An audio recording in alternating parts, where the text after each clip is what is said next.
যেখানে আমাদের আচরণবিধি স্পষ্ট বলা আছে ভোট কেন্দ্রে 100 মিনিটের মধ্যে কোনো ধরনের লিফলেট পোস্টারিং করা যাবে না। সেখানে ছাত্রদল তারা হচ্ছে লাইনে দাঁড়িয়ে থাকা ভোটারদের হাতে হাতে তাদের ফুল লিস্ট ধরিয়ে দিচ্ছে, এটা স্পষ্ট আচরণবিধি ভঙ্গ।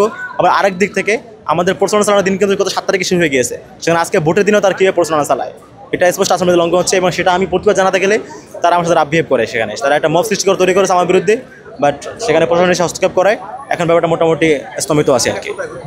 এই যে শারীরিক শিক্ষা কেন্দ্রের সামনে। আচ্ছা, আমরা শারীরিক শিক্ষা কেন্দ্রের ভিতরে আসলে এটা তো বললাম যেটা আচরণবিধি লঙ্ঘন। ছাত্ররা 5 তারিখে মানে আমাদের তফসিল ঘোষণার পর থেকেই তারা আচরণবিধি লঙ্ঘন করে আসছে। তারা তো শুরু থেকে আচরণ লঙ্ঘন করছে, যেখানে আমাদের আচরণবিধি বলা আছে যে 5 জনের বেশি সমর্থক নিয়ে মনোনয়ন ফর্ম নিয়ে যাবে না, সেখানে তারা বিশাল মিছিল ইয়ে করছে। যেখানে বলা আছে যে রিডিং রুম লাইব্রেরিতে প্রচারণা চালানো যাবে না, সেখানে তারা এগুলো করেছে, এগুলো তারা শুরুতেই করে আসছে, এখনও করতেছে।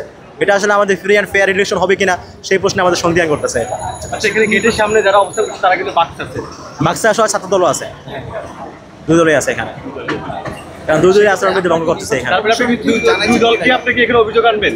না, আমি দেখেছি শুধু ছাত্র দলের তারা লিফলেট বিতরণ করতেছে, এমনিতে মুখে কথা বলতেছে অনেকে, বাট সরাসরি লিফলেট ছাত্র দলকে দেখেছি বিতরণ করতে।